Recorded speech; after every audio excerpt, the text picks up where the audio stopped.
Okay, welcome back everybody to our Space Engineers Beginner's Guide, Episode 5. Now, if you recall, last stream we built this very basic little drone ship. It's designed just to basically scoot around and test out the different ore deposits and see what's there. Now, we are in a creative game after all, so we're able to just click and place, and it'll be a little bit more difficult in an actual survival scenario where you'd have to build all the relevant components and then build up, for example, the engines here. These large engines, I can tell you from experience, having just built them recently in another live stream, they require, for example, 144 large motors. Yeah. Motors require several components to actually build in an assembler, so you need to actually refine several different types of ores into ingots. Then you can feed them into your assemblers and then tell your assemblers to produce motors, so you can use the motors then to actually produce, well, as one component for large thrusters, large atmospheric thrusters in this case. So it's a good idea to have some method or some ship that will let you go around and check out what type of resources are nearby, so you know where the best places to actually mine and get the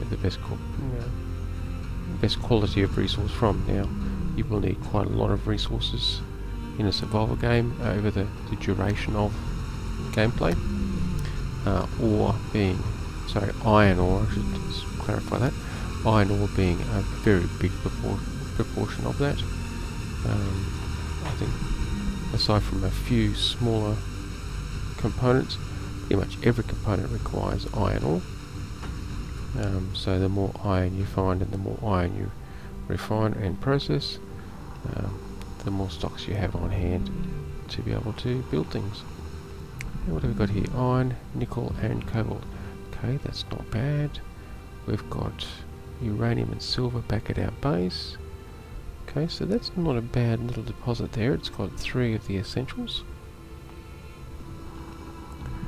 And this, I find this is really quite a good highlight for how, the requirement of using a GPS system and storing GPS coordinates, because rather than having to now remember off the top of our head this particular deposit contains these particular resources, we can, for example, press K to bring up our terminal, go over to GPS, create a new from current position, and what I like to do is I actually will put in here all the different resources at this location. So we've got iron, cobalt and nickel.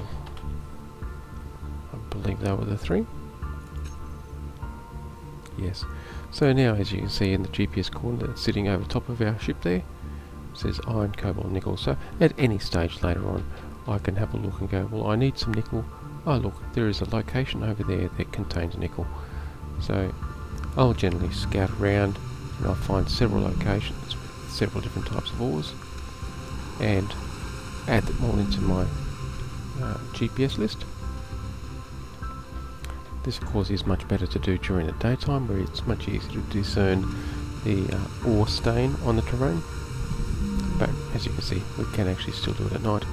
But yes, I'll add the GPS coordinates in. I'll actually end up with multiples of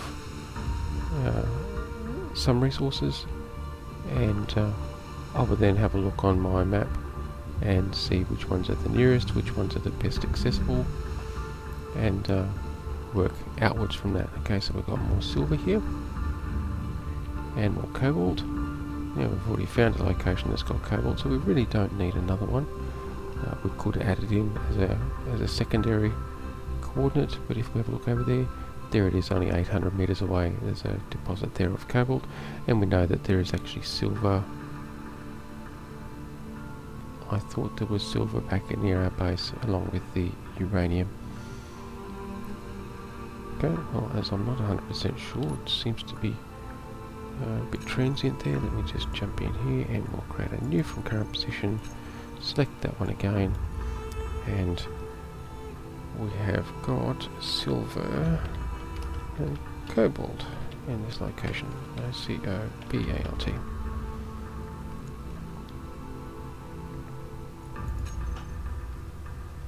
Alright. And then we keep on scouting. And it's probably an advantage to actually scout around. To scout around like this when you first get the opportunity, even in a survival game. That way you don't have to go hunting later on.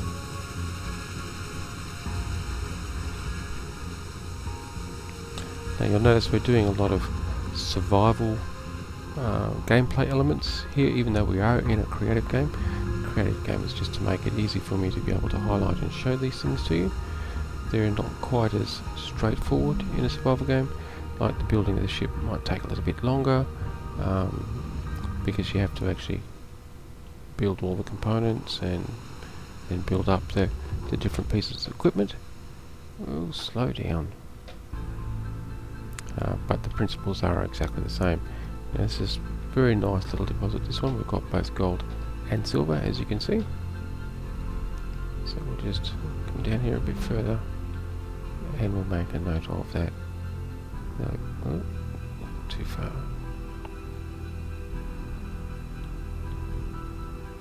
Okay. Okay to bring up our terminal. GPS, new from the current location. Select the new one and go gold and silver. Now, I'm just going to make a little detour. Just notice something on the map over here that caught my eye. It could be just an aberration, but we're going to have a look. No, you gotta eat it though. No, it looks like it was potentially just an aberration. It looked like it was a piece of scrap metal of some sort sitting on the ground. Okay, well, let's head back towards our home base. And that's the easiest way to scout around. You start from the home base, work your way outwards, make note of the different deposits where you find them, then you know just what is closest later on for when it comes to actually having to build mines or actually mine resources. Just drop down over here.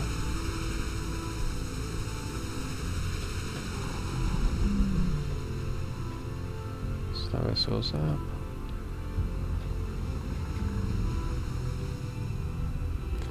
Now if you recall, for the camera movement there, I'm actually just pressing and holding the Alt key on my keyboard, and then the mouse lets me actually pan the camera around my ship, around the cockpit in fact. Because we are in third person, we could do this all in first person. It's a little bit more difficult, at least in first person. Pressing Alt and moving our mouse around just lets us look around inside the cockpit, which is all very nice, but we can't see the lay of the land and the terrain properly. So let's just check this one. We've got more nickel. Of course there's ice here. There's ice everywhere just here. More iron, more cobalt, and more nickel. Now we made note of an iron, cobalt, nickel location. That was over that way. So there's probably still more items here, and I can tell you just from looking at the little bits of stain on the ground that there is actually still more ore deposits here, smaller ones.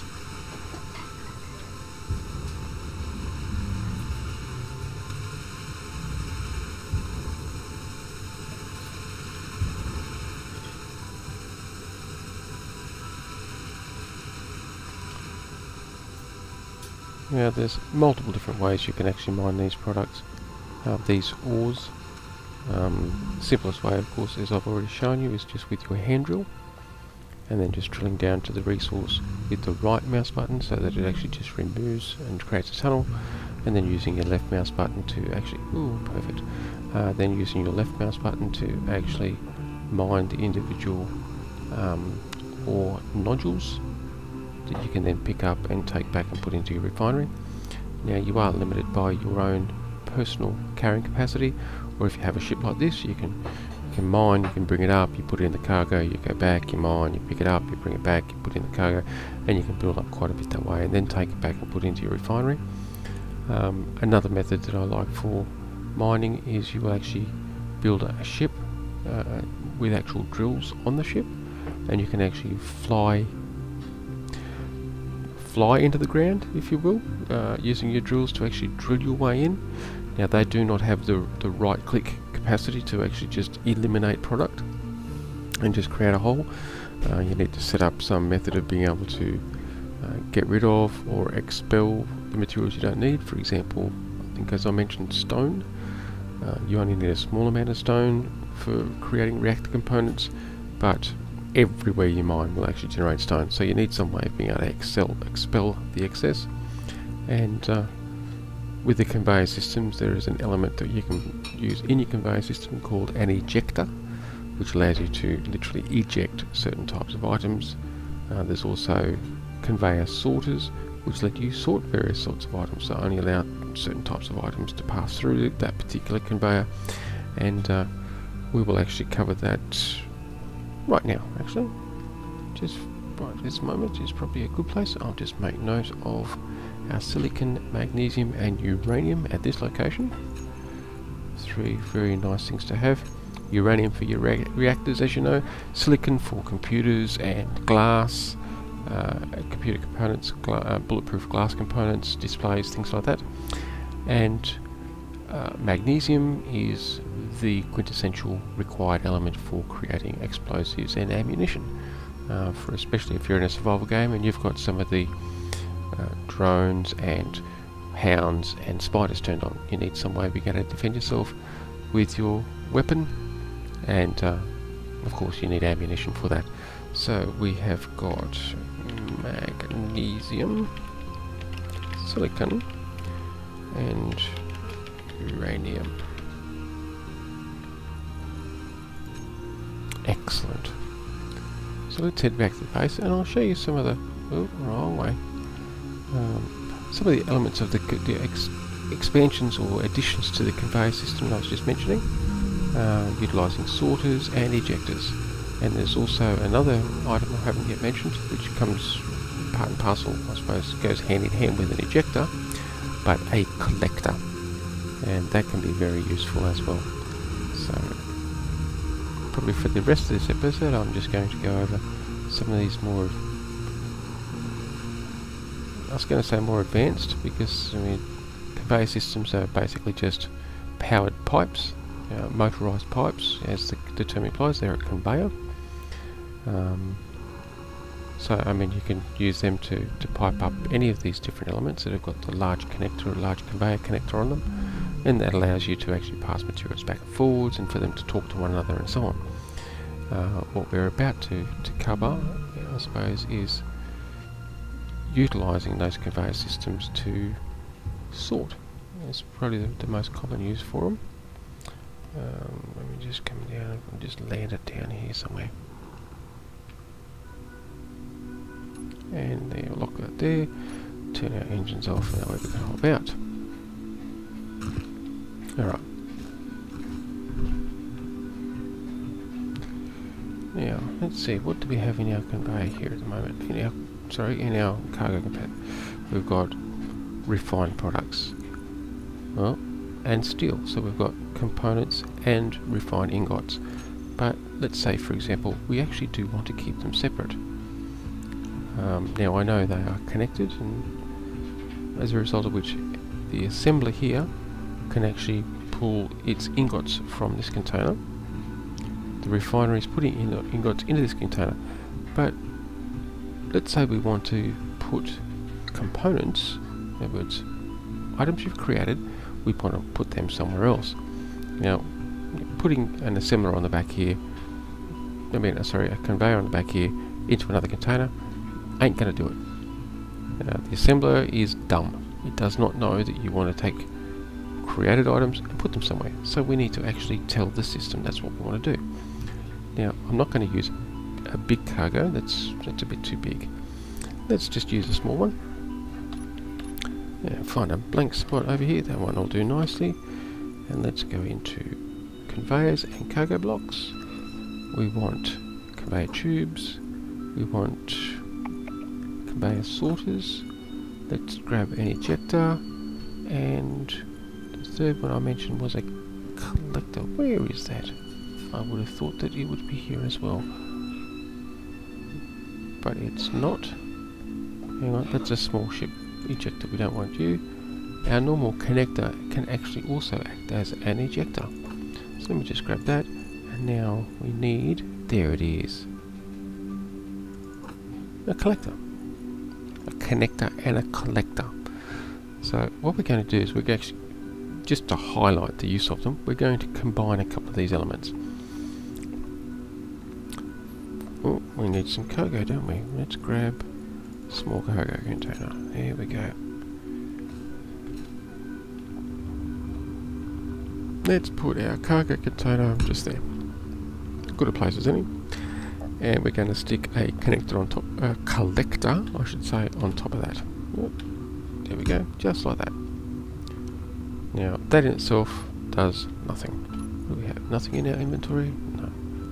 Well, actually, no, nothing of use. So, we want to take all the components that are built by our assembler, and we want to put them in this container over here. So what we're going to do is we're going to use a conveyor sorter. There we go. Now, the white arrow indicates the direction that things can pass through it when we define them. So we're going to use coming out of the cargo. Now, keeping in mind, it will actually be able to access and pull resources or materials from any connected item to where we've just plugged it in.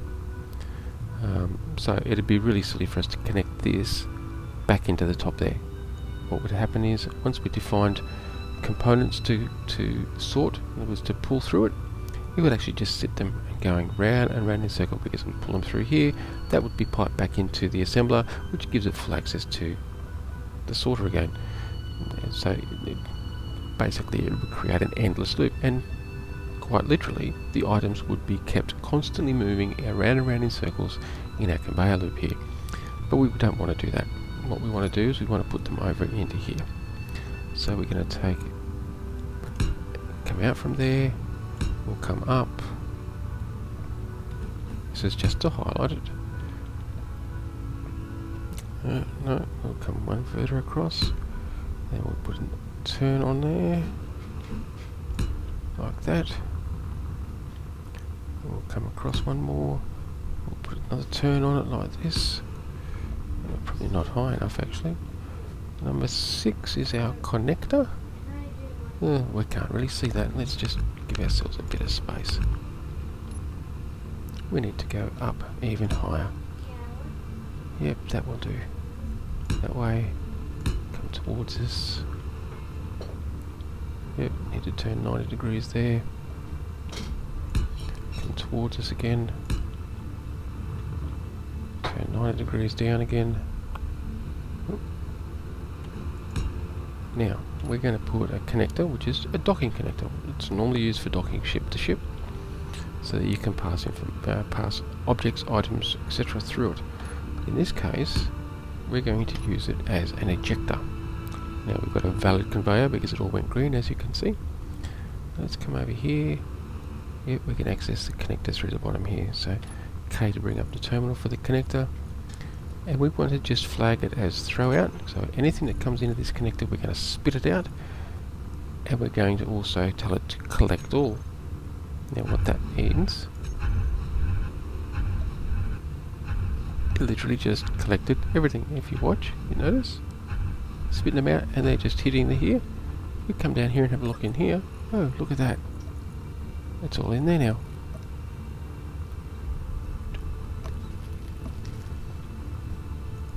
Which is quite interesting because we haven't actually defined anything in our sorter. So we're sorting nothing, just pulling everything through. But we want to change that. So we'll just find a connector. Let's just find, let's go over here to the top of our cargo. Okay, to bring up the large cargo container number 2. which is what we're connected to, but we actually want to find the conveyor sorter, this one here.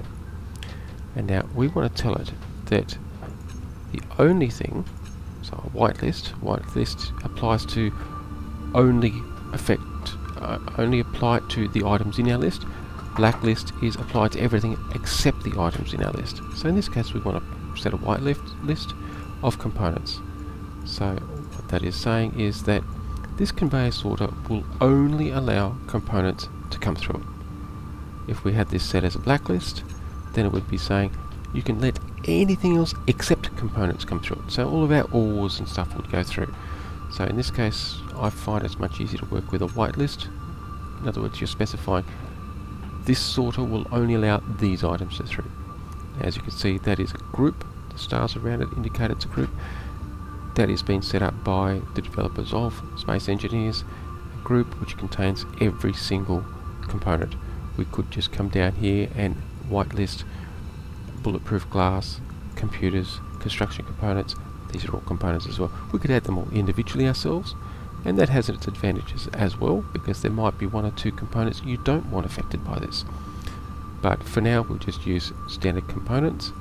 Now you can also tell it to drain all. Now what that does is means that this conveyor sorter will pull items in our whitelist to itself and pass them through. So it's a forced, it will actually drag them out of any connected conveyor source. It will pull them out of, well in this case, it will pull them out of the assembler. The assembler will create an item, and then the conveyor sorter will drag that item out of the conveyor, out of the assembler itself, in through the cargo, out through the sorter, spit it out through the connector. It will then go into the collector and accumulate in this little cargo container down here. And we can actually show that. Let's just grab that. Well, actually, no, let's grab everything. We're going to put all of this back into our large cargo container, and then we'll just make note of exactly what does get spat out. Okay, we'll turn around here so we can see it. Oh. Can't really see that. Try this. Let's just put that in there, that in there. Thank you. And that in there. Now they're classified as ingots. You notice nothing's happened. They're still sitting there. But when we drop these in here, we'll just put some in actually. Right click and drag. Brings up an option for how many we want to add. Let's put 10. Confirm. It's there. Oh, it's gone. And if you hadn't noticed, they just spat out over there. Let's try that again. 10. Confirm. And it spat it out over there. So it is literally dragging all the components out, and it's spitting them out of this connector, which in this case we're using as what's called a large ship ejector. If you had noticed in our G menu, our tools and items, there is actually this here, which is called an ejector, but if you notice on the right hand side, which you can't see, over on this side here, on the right hand side it says, it specifies it's actually only for a small ship, whereas this, the connector, it specifies it's for a small ship and large ship or station, but it can be configured to be used as an ejector, just like the small ship dedicated ejector is. The small ship ejector cannot be used as a connector as well, but a small ship connector can be used as an ejector. It's a bit of a double up there, but it works really quite well. There we go. So now, since our ingots are still sitting in our big cargo over there, and it's connected by an unsorted conveyor to our assembler, we can come into our assembler, go into production tab, and it still says we can make steel plates. So let's make some more steel plates. Okay, that's way more than what we need, but let's watch what happens as they're being made. Look at this. They're being spat out of here. They're being pulled from the assembler in through the cargo, yanked out of the cargo, and then spat out into our small container here. So that is very useful, and as you can see, it's going up. So it's a nice way of being able to sort items as they're being manufactured. We could even do the same for ingots or certain types of ingots. For example, you might want just uranium ingots stored in a completely different container than the main ingot container. So you could find another spare port here. It doesn't even have to be up there. We can actually plug into the side of our blast furnace if we want to. Or we could plug into this conveyor connector here, this conveyor junction, or even if you come around here and plug into the side of the refinery. Any of these large ports, we could put a conveyor sorter on it, set it to drain, whitelist uranium ingots, and then put another container.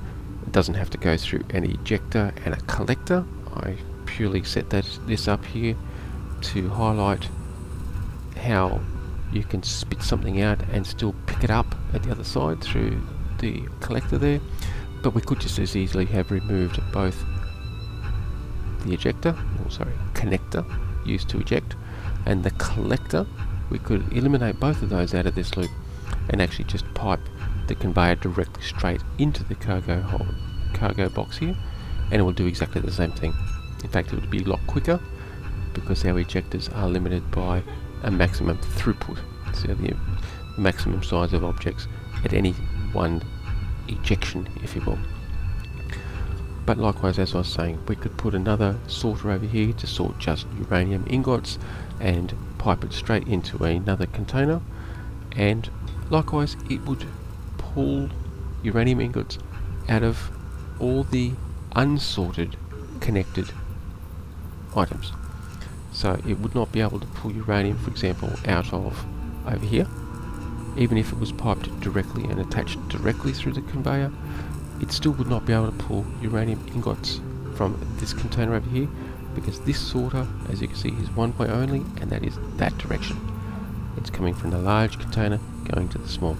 It will not allow items to go back the opposite direction, even if they're in a white list or a black list. You could put uranium ingots in the white list for this sorter here. It still will not allow those uranium ingots to go back through the sorter. They are a one direction of travel only item. However, any uranium ingots in our large container, our arc furnace, well, it won't be in our arc furnace, it doesn't deal with uranium, but our large container or our refinery, which is what processes uranium ore to ingots, any uranium that is generated in those would then get dragged out through the other conveyor sorter and put into a completely separate container, so that you can sort it that way. So you can actually use the sorters as the name implies. You can set up multiple sorters. Like I said, we could add one off the end of the assembly here. In fact, the one that we just used to pull components, we could just as easily plug it into the back of the assembler, so it's pulling it direct from the assembler and any connected item and spitting it out and putting it in a container. Refinery, like I said, we could put another one on the side of the refinery here to sort and just pull out uranium ingots, for example, and stick them into another container out here.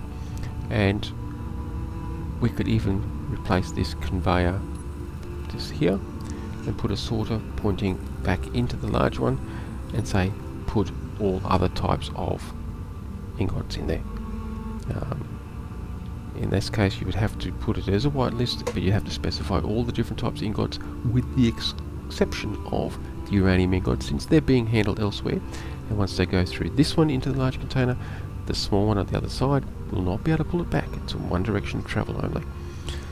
So we'll probably cover conveyors and conveyor sorters and connectors a little bit further again. I know it can seem rather confusing, and I think that's what we'll cover next episode. We'll actually, maybe we'll scrap this base, just basically just remove it, build a new platform, and we'll set up a standard refinery. This refinery will actually make use of large containers, assemblers, refinery, and arc furnace. In fact, there'll be a couple of containers, but it will allow us to actually sort the relevant products off into two different categories: refined product, components. But we'll also be able to access and pull any of those items from out through a standard small cargo container like this one. So we can just plug in here to a small cargo container and we say give us XYZ, and it will just be able to drag what you want out of there, So yeah, I think we'll do that next episode. We'll strip this back down and we'll set up an actual refinery using sorters so that we can keep track of our products and sort them out properly. But for now, thank you for watching, and I look forward to covering conveyors and conveyor sorters, ejectors, collectors and connectors in our next episode. So happy engineering.